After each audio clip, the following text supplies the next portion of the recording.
na verdade, quando eu comecei a fazer stand-up mesmo, eu nem sabia o que era stand-up, entendeu?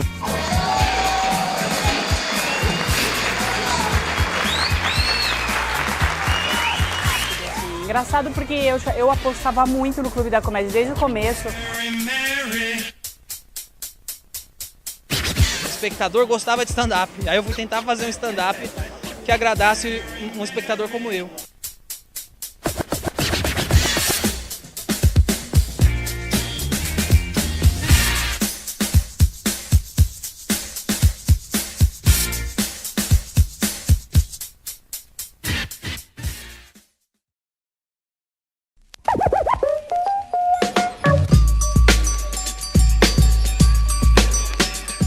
Stand-up comedy é um tipo de humor onde você passa as suas impressões da vida.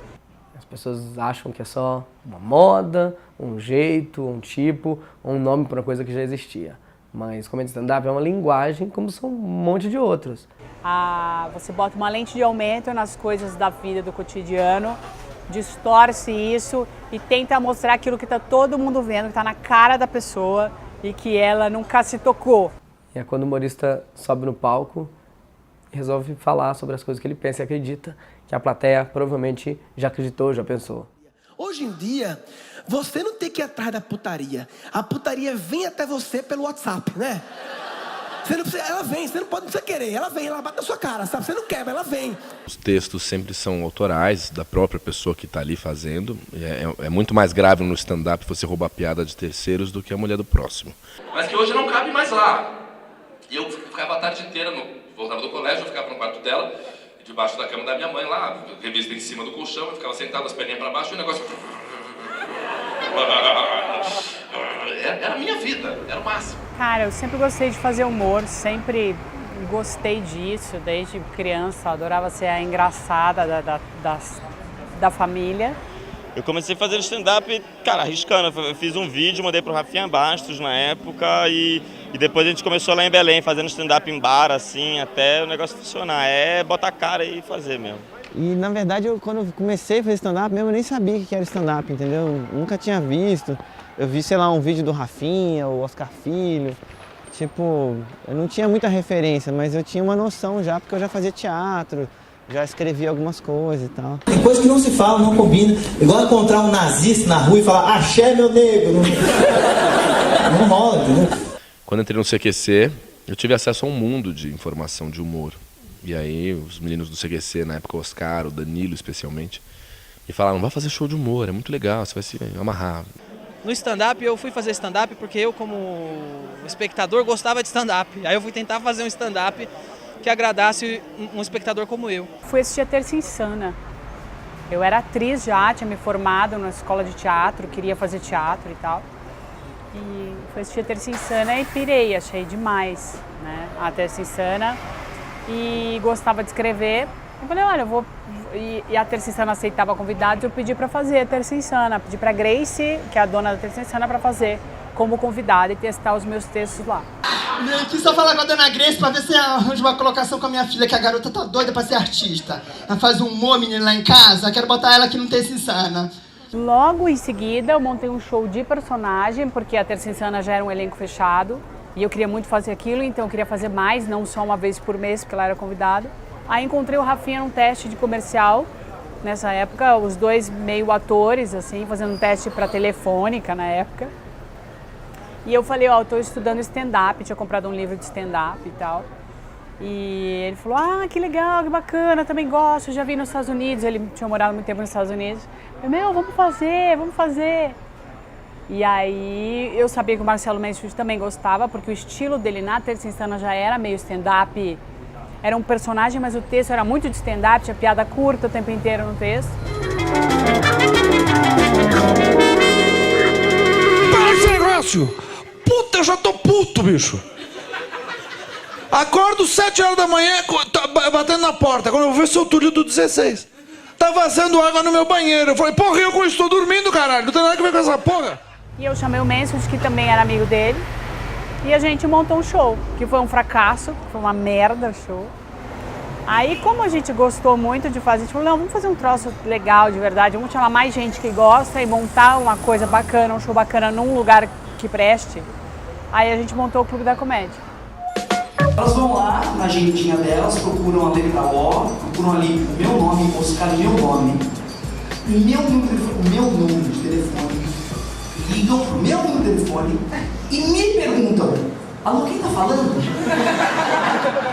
Oi, eu sou advogado, trabalho com direito processual e tributário, jurisprudência e todas as leis do Código Penal. Aí o engenheiro. Oi, eu sou engenheiro e entendo de geotecnia hidráulica através de cálculos, eu crio uma estrutura complexa. Aí o modelo. Oi, eu sou modelo, eu visto uma roupa, eu vou até ali e volto. Peguei um avião. No avião já é interessante, né? Aquele piloto falando que você nunca entende nada, que ele fala uma coisa muito boa noite, solta aí. Os outros 11 ouvem a frase, você está demitido. E eu pergunto, como ele demite se ele não contratou?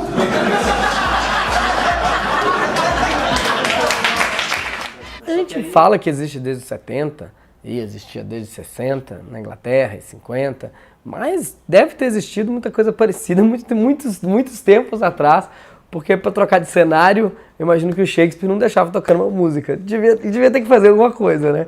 O stand-up é hoje, dentro do humor, a modinha do momento, né? E já não é mais a mesma modinha do passado. Na verdade, quando vale tudo, vale tudo. Então, o que eles faziam era um one-man show. Então, ele subia lá para fazer comédia e ele fazia o que... Hoje também vale tudo. Tem gente que faz um one-man show. Pô, um instantinho, é para você. Para mim? É. Alô? Alô? Alô? Alô? Alô? Desculpe incomodá-lo. Pois não. Mas é que me disseram que o senhor entende mais de futebol. Olha, quem disse isso pro senhor deve estar mais por fora que água de coco, bicho. Peraí, a água de coco fica por dentro do coco. Mas o coco é meu, eu boto a água onde eu quiser. A história que você vai ver agora, Chico Anísio de Cara Limpa conta casos do amigo Azambuja e de outros tipos inesquecíveis. Existem os amigos de infância que de repente desaparecem da vida da gente, desaparecem mais que da vida, da memória da gente, a gente nem lembra mais. Pessoas que na infância foram tão ligadas, tão companheiras e de repente somem. O tempo vai apagando. Aí um dia o Azambuja chegou e me deu notícias do Bigode. O Bigode, poxa, como é que é o Bigode? É verdade, o Bigode. A comédia é muito cruel, assim, ou funciona ou não funciona. Então tem funcionado, então faz um tempo que está funcionando e continua funcionando. E por isso que é o digamos, esse sucesso, né? Porque fala do dia a dia, né? Fala das coisas do dia a dia, fala dos últimos acontecimentos, sempre que acontece algo muito grande, muito marcante, algo que vira notícia, sempre serve de argumento para virar piada de stand-up. Uma semana atrás, eu estava saindo de casa, eu peguei meu carro, saí, entrei na rua, parei no semáforo, o bandido veio com a arma, bateu no vidro, abaixou e falou, me passa o teu celular e a carteira. Eu passei e o Muay Thai não me serviu pra nada. Nada. Uma merda o Muay Thai. Uma merda. O Muay Thai. Na época sim, porque eu nem sabia fazer, então eu meio que tentava fazer igual, o mesmo tipo de humor, que era o Seinfeld, a Ellen DeGeneres, o Chris Rock. O americano, ele tem mais liberdade, ao mesmo tempo é mais agressivo também, né? Não tem jeito do stand-up ser uma cópia do americano. Só tem graça porque a gente vai falar do que acontece aqui. Eles têm uma pegada mais agressiva. Você vê o Louis C.K., ele tem uns textos que eu acho que são até meio depressivos, assim, que eu não dou risada, eu não acho tão engraçado. Mas os americanos, eles dão muita risada. Eu via que o pessoal, pelo menos os que trabalhavam comigo, tinham uma qualidade, uma rapidez na piada muito grande, até maior do que do americano.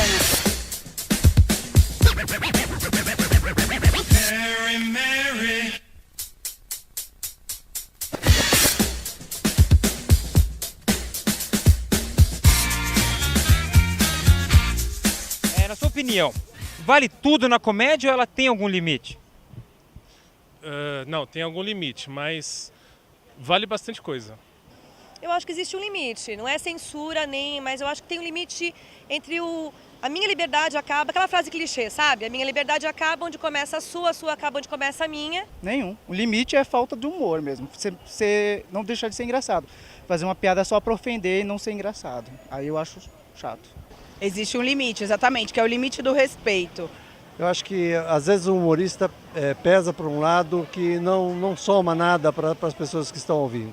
O limite do humor é só um, ser engraçado, sem denegrir ninguém, sem brincar com a deficiência de ninguém, com o partido de ninguém, com a cor de ninguém. O humor ele tem que ser engraçado e simples, só isso. Não, o limite moral não existe. Acho que a ideia da comédia é justamente quebrar barreiras. Então, eu acredito assim, você pode falar de tudo, desde que você saiba abordar. É uma frase muito bonita para dizer, mas não existe tudo é válido. Assim, comédia é também uma profissão. O humor ele é feito para que seja tudo válido, não é? Por que só agora estão preocupados com o limite do humor? Por que querem colocar um limite no humor? Tem um fundo político, tem um fundo doutrinário, ideológico, de uma ideologia política que hoje, dos anos 90 para frente, virou hegemonia no Brasil. Tem que respeitar a plateia. Então, se eu for fazer um evento para 100 senhoras que gostam muito do meu show, são senhoras católicas que por acaso acham muita graça em mim, eu pretendo não deixá-las chateadas e baterem em mim com guarda-chuvas. Não vou falar dos assuntos que elas não querem. Eu acho que você pode fazer piada assim sobre tudo, porque para tudo você tem público. Eu acho que tem lugares e lugares para você fazer a coisa. Se você vai no underground do stand-up hoje, você vai ver coisas que você não vai ver em lugar nenhum. E você definitivamente não pode se ofender. Agora, eu acho que você tem que saber fazer. Muitas vezes você pode até ofender a plateia e aquilo ser uma piada dentro do contexto que você criou no palco. Atenção, não estou falando que você pode sair ofendendo a plateia. Estou falando que se você consegue afinar a sua relação com a plateia, até ofender ela, você pode e ela vai rir daquilo. Não, acho que tudo é válido, não tem limite não. O comediante não pode se censurar, deixa que a plateia não goste. O comediante não pode se censurar porque ninguém tem razão, nem a plateia, nem o comediante. Então é importante errar para a gente descobrir o que é certo um dia. Isso é muito delicado de você falar tem que ser assim, ou eu acho isso, eu acho aquilo. Sei, depende de como a pessoa faz, depende do carisma que a pessoa tem. Ela é aceita e o outro que está do lado fala uma coisa muito mais leve e não é aceito. Então, veja bem, uma piada ela pode gerar um processo quando a piada atingir um dos princípios fundamentais que rege o dano moral, a dignidade da pessoa humana, entendeu?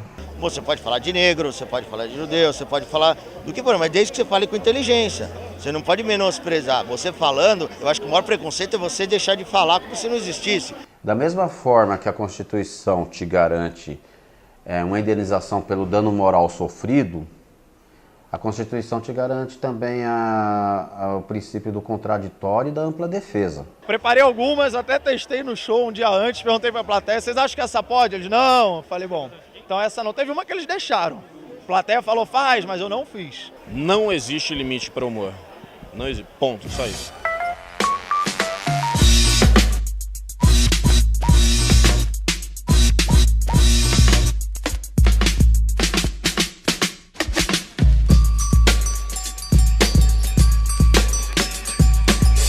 Eu acredito que é porque as pessoas têm uma forte identificação com os humoristas. Eles não usam fantasia, não usam peruca, não são pessoas que se formaram em artes cênicas, são pessoas normais. Um era médico, o outro era desempregado. Sempre dá para evoluir, tudo evolui, né? Qualquer coisa, o skate, o tênis, roupa, comida, tudo evolui. E o stand-up também. E acho que essa evolução, ela caminha junto com a evolução pessoal do artista mesmo. Eu acho que tem muita coisa boa aí para surgir. Estamos só no começo, eu acho.